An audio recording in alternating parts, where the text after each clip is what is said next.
Hello दोस्तों, तो स्वागत है आपका ध्येय जीवन नर्सिंग की इस अमेजिंग प्लेटफॉर्म पर। आज हम बात करने वाले हैं यूपी सीनेट का काउंसलिंग जो कि स्टार्ट होने वाला, कभी भी स्टार्ट हो सकता है। उसके लिए आपको कौन कौन से जरूरी डॉक्यूमेंट है जो कि आपको रेडी रखने हैं। आपको रजिस्ट्रेशन करते समय, काउंसलिंग का रजिस्ट्रेशन करते समय कौन कौन से डॉक्यूमेंट चाहिए, और उसके बाद में कॉलेज अगर आपको मिल जाता है तो वहाँ पर रिपोर्टिंग करते समय कौन कौन से डॉक्यूमेंट चाहिए। इन सारे डॉक्यूमेंट के बारे में आज की इस एक वीडियो में बात करने वाले हैं। तो अगर देरी ना करते हुए वीडियो को स्टार्ट करते हैं, लेकिन अगर आप चैनल पर नए हैं तो चैनल को सब्सक्राइब जरूर कर लीजिएगा। अगर इसके बाद भी आपको कोई डाउट रहता है तो आप कमेंट करके पूछ सकते हैं। तो सबसे पहले आपको बात करते हैं कि रजिस्ट्रेशन के टाइम पे आपका कौन कौन सा डॉक्यूमेंट लगने वाला है, यानी आप जो रजिस्ट्रेशन करेंगे आपकी काउंसलिंग का, उसमें कौन कौन से डॉक्यूमेंट लगने वाले हैं। ठीक, तो इसमें सबसे पहले नंबर पे आपको रजिस्ट्रेशन के लिए आपका क्या लगेगा, एडमिट कार्ड लगेगा। ठीक, एडमिट कार्ड में आपका जो डिटेल है एडमिट कार्ड लगेगा। इसके साथ ही में आपका जो है रोल नंबर लगने वाला है, ठीक, जो कि एडमिट कार्ड में आपके होगा। साथ ही साथ में आपका आधार कार्ड, ठीक, आधार कार्ड आपका लगने वाला है, आधार कार्ड नंबर लगने वाला है।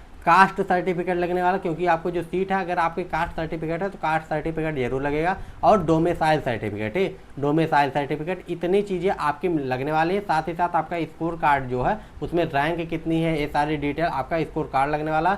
बाकी रजिस्ट्रेशन आईडी और पासवर्ड तो आपका लगेगा, बिना उसके हो नहीं पाएगा। तो एडमिट कार्ड आपका होना चाहिए जिसमें आपका रोल नंबर होगा। इसके साथ ही साथ आधार कार्ड होना चाहिए, ठीक, इसके साथ कास्ट सर्टिफिकेट, डोमिसाइल सर्टिफिकेट और आपका स्कोर कार्ड। इसके साथ में आपको पैसे कितने लगने वाले हैं, तो 5,500 लगने वाले हैं, जिसमें से 5,000 आपका रिफंडेबल होता है जो कि आपको मिल जाएगा, लेकिन 500 आपको कभी भी रिफंड में नहीं मिलेगा। 500 रजिस्ट्रेशन फी होता है, 5,000 आपका काउंसलिंग का जो है सिक्योरिटी मनी होता है। तो 500 आपका रजिस्ट्रेशन फी तो कभी वापस नहीं होगा, लेकिन 5,000 आपके रिटर्न हो जाते हैं, चाहे आपको सीट मिले या ना मिले। ठीक, तो इतनी चीज़ें हैं आपकी। कास्ट सर्टिफिकेट होगा, आपका रजिस्ट्रेशन नंबर, पासवर्ड हो गया, और आपका डोमिसाइल सर्टिफिकेट की ज़रूरत वैसे नहीं पड़ेगी, लेकिन इसको भी आप लोग अगर नहीं बनवाएं तो बनवा लीजिए, क्योंकि आपको रिपोर्टिंग के टाइम पे तो ज़रूरत लगेगी। ठीक, रोल नंबर आपका होगा, आधार कार्ड का नंबर हो गया, स्कोर कार्ड हो गया, इतनी सारी चीज़ें होगी। अब इसके बाद में बात करते हैं कि रिपोर्टिंग के टाइम पर, यानी कॉलेज के रिपोर्टिंग के टाइम पर आपको क्या क्या डॉक्यूमेंट लगेंगे। रिपोर्टिंग के टाइम पर आपके कौन कौन से डॉक्यूमेंट लगने वाले हैं।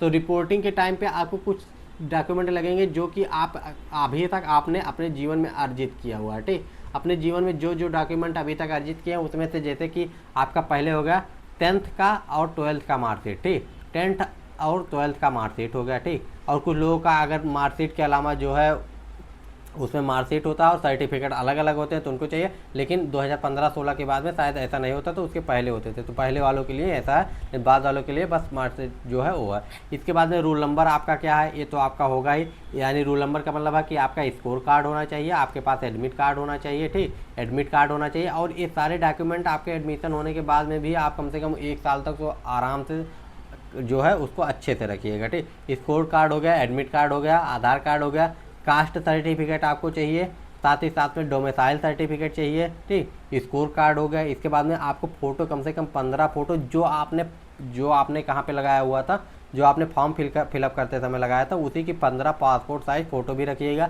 इसके साथ में आपका मार्कशीट हो गया, टीसी यानी ट्रांसफ़र सर्टिफिकेट आपके पास होना चाहिए।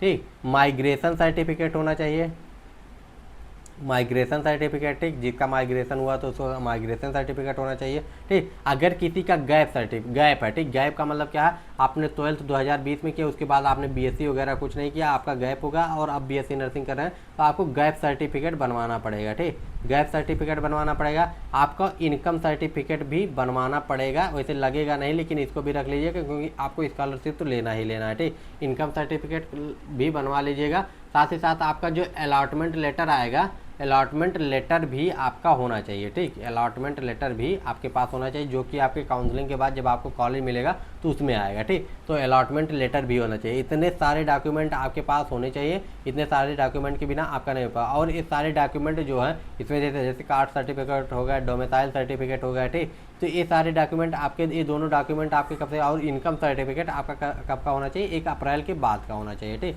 1 अप्रैल के बाद का होना चाहिए ये सारे डॉक्यूमेंट आपके। तो ये आपका स्कोर कार्ड हो गया, एडमिट कार्ड हो गया, कास्ट सर्टिफिकेट हो गया, डोमिसाइल सर्टिफिकेट हो गया, क्लास 10th 12th का हो गया, आधार कार्ड हो गया, आपका स्कोर कार्ड हो गया, इसके बाद माइग्रेशन सर्टिफिकेट होगा, टीसी आपकी होनी चाहिए, कैरेक्टर सर्टिफिकेट आपका मांगता है, ठीक, तो ये भी आपके कॉलेज वाले बना के देंगे, ठीक। अलॉटमेंट लेटर जो आपको मिलेगा, इनकम सर्टिफिकेट आपको मिलेगा, ठीक। तो ये सारे डॉक्यूमेंट हो गए। अगर इसके बाद भी कोई डाउट रहता है, कोई भी दिक्कत रहती है तो कमेंट करके पूछ लीजिएगा। मिलते हैं नेक्स्ट वीडियो में। अगर आपको डाउट है तो इंस्टाग्राम पे भी मैसेज करके पूछ सकते हैं। अगर आपको वीडियो पसंद आया तो चैनल को सब्सक्राइब कर दीजिए, अपने दोस्तों के साथ शेयर कीजिए, टेलीग्राम को जरूर ज्वाइन कर लीजिए, वहाँ पे पीडीएफ वगैरह शेयर की जाती हैं। मिलते हैं नेक्स्ट वीडियो में। Bye bye, take care and जय हिंद।